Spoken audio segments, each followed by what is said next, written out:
এসেছে। ও এসেছিস বাবা? কি হয়েছে রাম, কি হয়েছে বল। এখানেই বলবো?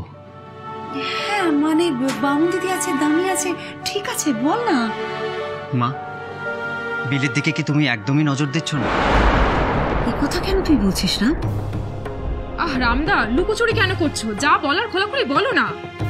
লুকোচুরি করছি না রে সোনা, খোলাখুলি বলছি। তোমার কাছে সব খবর পৌঁছে দেওয়া উচিত বলে আমার মনে হয়, কারণ তুমি আমার দিদি নও মা, বিলেও আমার ভাগ্নে নয় ভাই। মা, বিলিকে এবার তুমি সামলাও, ও কিন্তু মারাত্মক বাড়াবাড়ি শুরু করেছে। কেন? বিলে কি করেছে?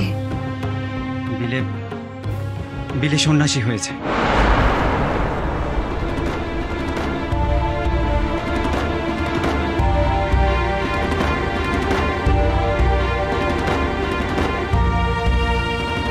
রাম, এই এত বড় অলক্ষণী কথা খান তুই কইতে পারলি না?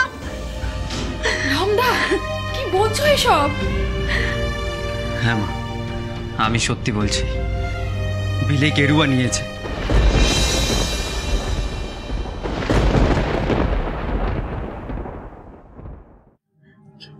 গেরুয়া? হ্যাঁ, সন্ন্যাসীর গৈরিক বস্ত্র, রুদ্রাক্ষের মালা, সেই জন্যই বিলে এখানে আসছে না। এসব কি সব বুনেছে কথা শুনছি গো বড় বৌদি, যে মুখ ধরপড় করছে। তুমি বিলেকে আটকাওনি রামদা? সে কি আটকানোর ছেলে? আর যদি ওকে আটকাতেই পারতুম তাহলে মাঝরাতে এখানে ছুটে আসতুম। শোনো, আমি এখন কি করব মা? আর কি করব বলতো? আর যে বালির বাঁধ ভেঙে গেল আজ, সেই বিলের ছেলেবেলা থেকে যে নিয়তির সঙ্গে এতদিন লড়াই করে তাকে আমি সমানে টেকিয়ে রেখেছিলাম, সে যে এখন আমার এই ছেলের চোখ কাটে এসে দাঁড়িয়েছে। আমি কি করবো? ভগবান, ভগবান, এখন কেমন করে সবটা টেকাবো? মা, এখনো সময় আছে, তুমি গিয়ে জোর করে বিলেকে ফিরিয়ে নিয়ে এসো। ওর কাশীপুরে থাকার কোনো দরকার নেই। রাখাল, শরৎ, শশী, নিরঞ্জন, বাবুরাম, ওদের কারোর সঙ্গে মেলামেশা করার কোনো দরকার নেই। ঠাকুরের অসুস্থতার সেবা আমি করব। সুরেন বাবু আছেন, গিরিশ ঘোষ আছেন, আমরা সবাই মিলে সামলে নেব। বিলেকে আর ওখানে কোনো প্রয়োজন নেই, তুমি ওকে কাশীপুরে যেতেই দিও না। তুমি বিলেকে ধরে নিয়ে আসতে পারলে না রামদা? না রে, পারবো না, কারণ সে আমার কথা শুনবে না, মাকেই যেতে হবে।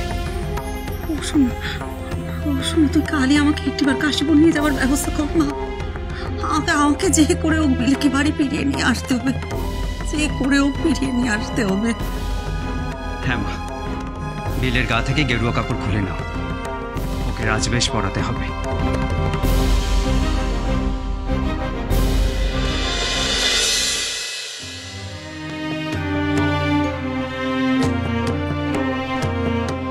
গোপ্য ঘি দিয়ে মালিশ করায় আরাম পাচ্ছেন ঠাকুর?